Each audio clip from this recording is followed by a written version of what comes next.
Most of the people, if not all of them, talking bad about marriage is either they are from a broken home, or they are in a broken relationship, or they have been broken by a relationship.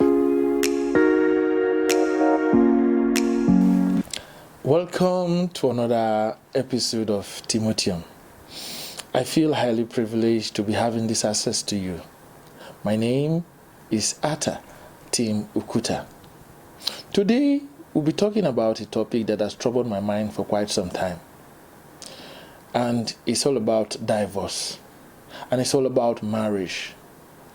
Recently, I was hearing a lot of comments from social media influencers, from people from all walks of life.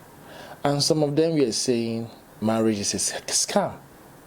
So the question that I asked myself, that we want to ask ourselves, is that, is marriage a scam? For me, if we answer these questions from those who are saying marriage is a scam, we might not be getting the truth. So I investigated those who have been saying bad things about marriage, and I discovered that most of the people, if not all of them, talking bad about marriage is either they are from a broken home, or they are in a broken relationship, or they have been broken by a relationship. So these individuals they have a very skewed concept about marriage. So in my research, I realized that this is a very huge topic to discuss, and I don't have the time to discuss this. So I want to focus today on prevention. Prevention, they say, is better than cure. So what are those things that we can do as individuals that will prevent us from experiencing divorce in our lives? Divorce is so rampant that some of the richest men we've known in our lifetime, from Bill Gates to Jeff Bezos to Elon Musk, are all divorcees as we speak. The richest woman in Africa is recently reported to be divorced or contemplating divorce. So this is a big deal. So I asked myself, what are the things we can do to prevent divorce in our lives? The first thing is for us to change our mindset about marriage.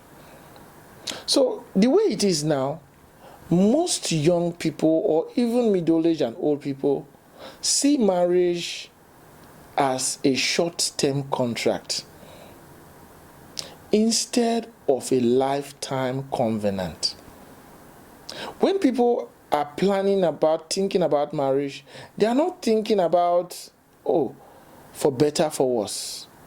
They are not thinking about going into a covenant that is for a lifetime. Most of them, somewhere in their head, they are saying, if this does not work out, I have a plan B. This should not be the case. We should, if you desire a blissful marriage, you should put it in your head that it should be in your mindset that marriage is a lifetime covenant. That is the first thing. We must what is happening around must not influence our concept of marriage. If you desire a marriage that lasts for a lifetime, let your mindset be stayed on that. That is the first thing.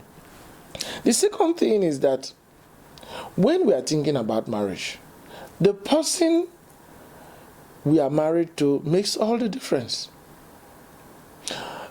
So if, for example, as a man, I want to get married, and I'm thinking of getting married to someone from the Kardashian family, I might be asking too much because of the history of that family, because of the marriage history of that family.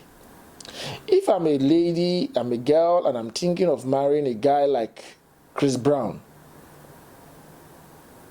who has a history of domestic and public violence, I might be asking too much if I want a marriage that lasts for a last lifetime.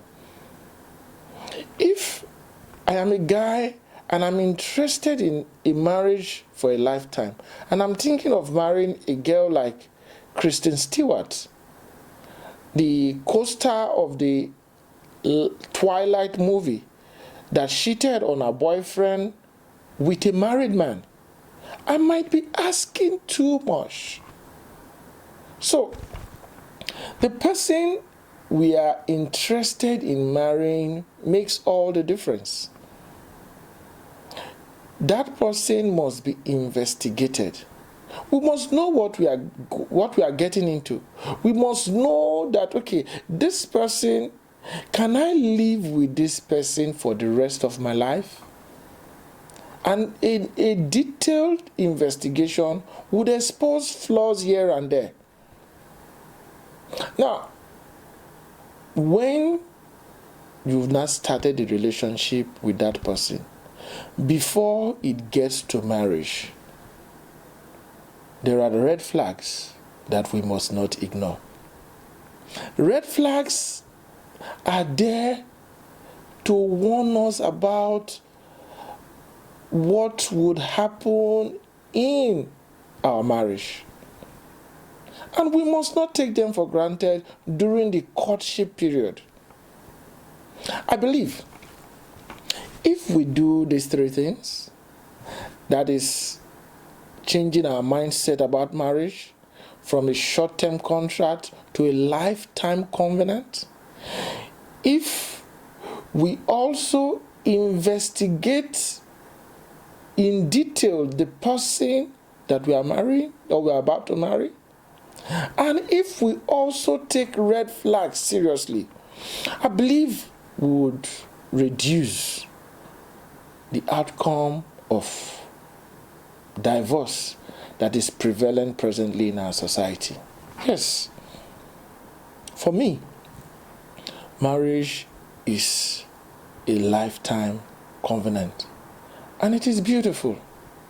As I said earlier, as I was researching this topic, I came across the family picture of a Nigerian actress that I respect, Mercy Johnson, and I saw her beautiful family. During the onset of her marriage, a lot of people gave her any chance of having a successful marriage because of what is prevalent in the entertainment industry, and because divorce is a common thing in the entertainment industry. But she has been married since 2011, and her family is waxing stronger. There is hope.